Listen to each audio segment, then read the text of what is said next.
You are excited, right? You have planned a road trip with your Tesla. You've got the hotel booked. You've got all the activities planned and what you're going to do and where you're going to do it. And then you realize this is your first electric vehicle road trip, or maybe even your first Tesla road trip. So what do you bring with that might be different than your previous gas car road trips? I've got it all for you.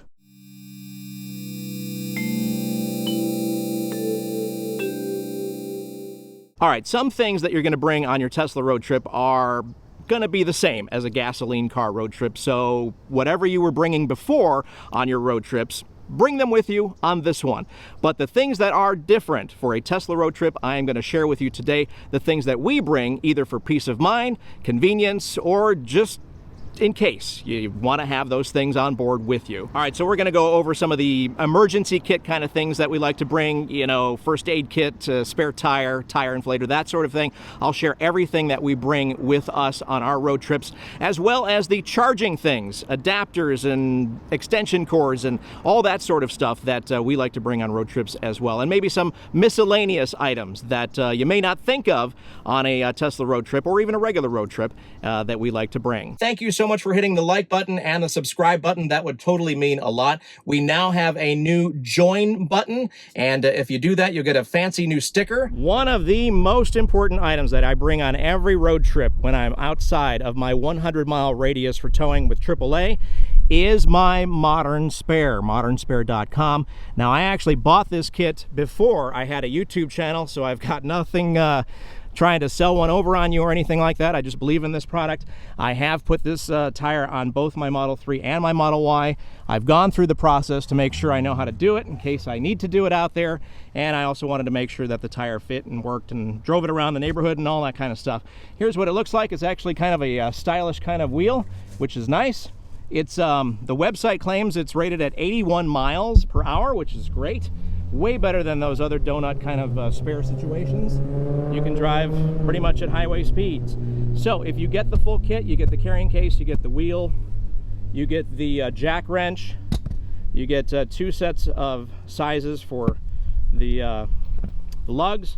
They even give you a extra set of lug nuts, as well as the lug nut wrench, and a carrying case for all of that stuff, as well as the jack, carrying case for the jack, which is here, and some plastic to put down so you don't get all dirty. Oh, something that isn't here, and I don't know where it is, might be in the Y, is a set of gloves, which is also kind of cool. That is the complete kit from Modern Spare, modernspare.com. Just a little peace of mind when you're going on a road trip. You really want to make your own luck. You do not want to be stranded without a tire. While we are on the topic of tires, I also carry around this thing. I just got it from the folks at Fantech. It's the X8 Apex. All of the stuff that you see on this video I will be linking down in the description, but this is just an awesome air compressor tire inflator for your Tesla. It's nice and compact, can easily do up to 14 tires they claim on the website. I have done both of my cars in a row, no problem, up the tire pressure like 10 pounds each. This is the item to carry along with you when you are on a road trip as well. If you just need to, you know, top up your tires, if there's no catastrophic tire failure. If you are on a road trip and you do pick up a nail or something that does need repair and you don't necessarily want to use a spare tire, this is the kit that I got. This is right off of Amazon, of course, linked down in the description. And there's just another peace of mind to bring along with you on a road trip. It's got the tire air pressure checker. It's got all kinds of plugs that you can use, pliers. It's got the tool that you can, you know, plug your tire with, make the hole a little bigger if you want to with this piece, and all kinds of little things down here in this case as well as I'm guessing some sort of glue or to seal the hole a little better. So there you go. This is the plug tire kit, and I will put this link down in the description as well. Just another little thing that I bring on road trips for the extra peace of mind. All right, so on a road trip, you've got to certainly consider charging, right? Obviously, supercharging is going to handle the majority of your charging needs, but what about those weird instances where you might want to opportunity charge? You may not have a supercharger nearby wherever you're staying or visiting or whatever. There are some things that I bring on my road trips that definitely help. First up, if you can't supercharge, the next best thing in terms of speed and convenience would be CCS charging. Now, this is the official Tesla CCS charging adapter, and this lets you charge at Electrify America, EVgo, even some charge points have CCS charging. So take a look. This is what it looks like. I keep it in the box, and this is the official one from Tesla, and it again allows you to charge at near supercharger speeds. That is, if you can get a stall that isn't broken or there's lines or whatever. Let's just say that CCS charging and that whole thing is not as elegant as Tesla's supercharging network. Now, what if you can't get one of these things? Because they are frequently sold out on the Tesla website. I'll show you. Okay, so here's an alternative for you if you can't find the Tesla CCS adapter because it's usually sold out or sometimes sold out, and you're heading on a road trip and you don't want to be without some sort of alternative. It's all about options, right? Supercharging is going to handle, I think, most people's needs, but sometimes, you know, you look over the parking lot and there's a line for the Tesla superchargers and the CCS are wide open. That could be a possibility. So I like this one from Lectron. It's very similar to the Tesla official CCS adapter. Now, there's a couple things I do need to let you know about this one. Lectron has been around for a long time. I trust their brand. I've used their adapters for other things EV related. The J1772 to Tesla adapter comes to mind.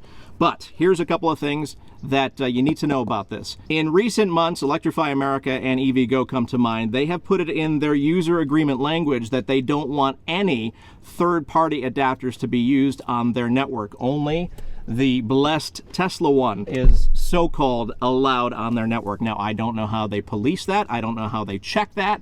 So, I mean, your luck may vary. Now, there are 1,000 different kinds of choices for third-party ones. Amazon has a ton of them. I like Lectron, I trust Lectron, and I have used this. It works great. Now, the other caveat, it only charges at 150 kilowatts as opposed to 250 kilowatts for the official one. But if you are stuck and can't do it because you can't find the Tesla one, this will work in a pinch. 150 kilowatts is still no slouch, and those are the caveats for this Lectron one. Let me show it to you. It looks very similar.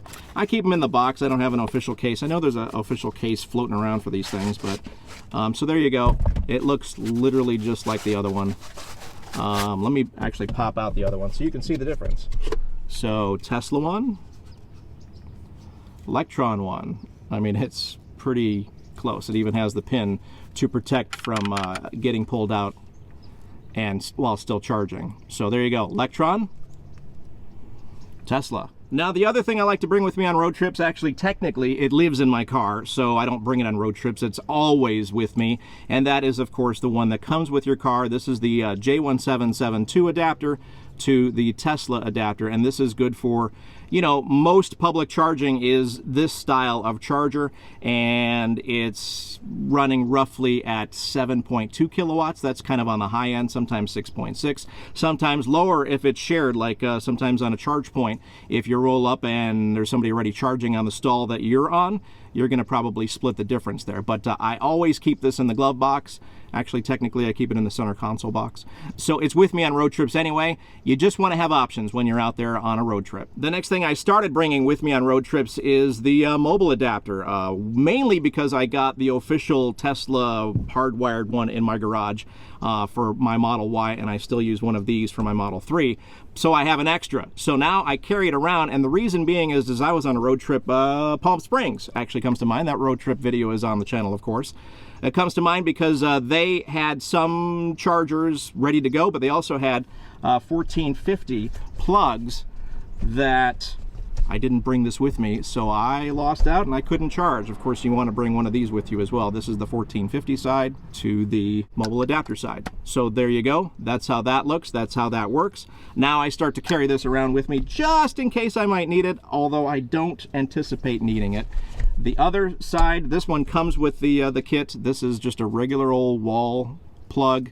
This will charge at about 3 to 4 miles per hour of charge. It's glacially slow.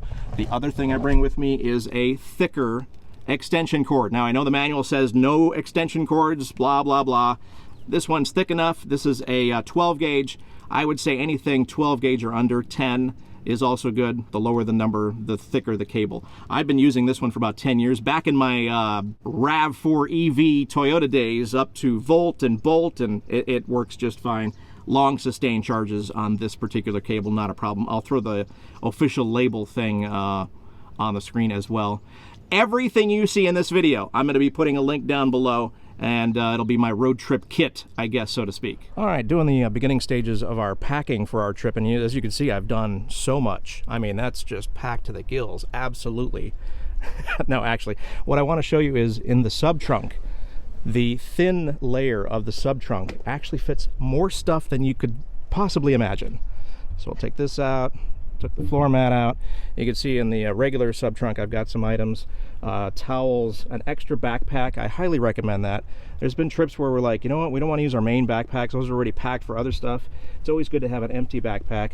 Got the CCS adapter, got our tire inflator, our jack, safety equipment. I think that's a yellow vest. We've got a puck right there. We've got triangles and all the wrench stuff.